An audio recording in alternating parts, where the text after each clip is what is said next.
মোৰ চেনেলটোলৈ আপোনালোকক স্বাগতম। মই আজি কঁঠালৰ চব্জি বনাম। এই কঁঠালখিনি মই এনেকৈ টুকুৰা টুকুৰিকৈ কাটি লৈছোঁ। লগতে আলু দিছোঁ দুটা। এইখিনি মই এটা কুকাৰত দি সিজাই ল'ম। মছলাৰ কাৰণে মই লৈছোঁ এয়া পিঁয়াজ, নহৰু, আদা, বিলাহী এফাল, জলকীয়া আৰু গোটা জিৰা কেইটামান। এইখিনি মই গোটেইখিনি এটা মিক্সিত মাৰি পেলাই পেষ্ট বনাই ল'ম। সেয়া এইফালে কঁঠালখিনি সিজাই ল'লোঁ। এইখিনি মছলাখিনি এটা মিক্সিত মাৰি পেষ্ট বনাই ল'লোঁ। আৰু এইখিনি হৈছে জিৰা, ধনিয়া, গৰম মছলা, কাশ্মীৰী মিৰ্চ, লাল মিৰ্চ, হালধি, এনেকৈ এটা অলপ গুলি লৈছোঁ মই। এতিয়া বনাবলৈ আৰম্ভ কৰোঁ। এইফালে কেৰাহীখন গৰম হৈছে, তাত মই পাঁচফোৰণ দিলোঁ, তেজপাত,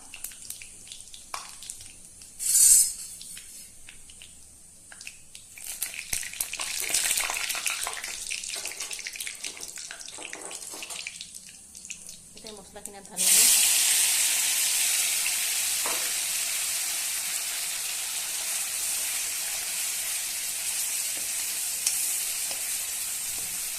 এইখিনি অলপ সময় ভাজিম এনেকৈ।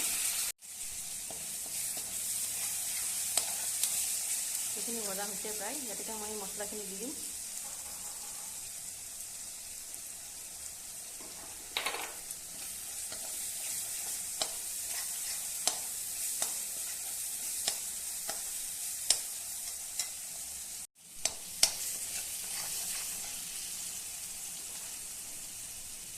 নিমখ দিছোঁ আন্দাজমতে।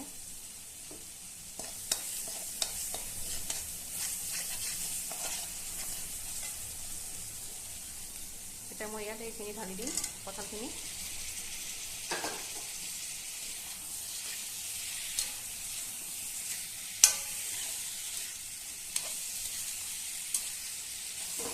এনেকৈ আকৌ কিছু সময় ভাজিম মই।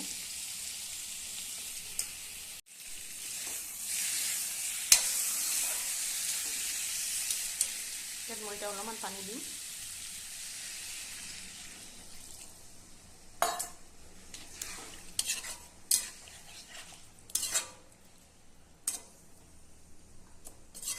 এতিয়া অলপ সময় উতলিবলৈ দিম। উতলিবলৈ দিয়ে নমাই থ'ম এইখিনি।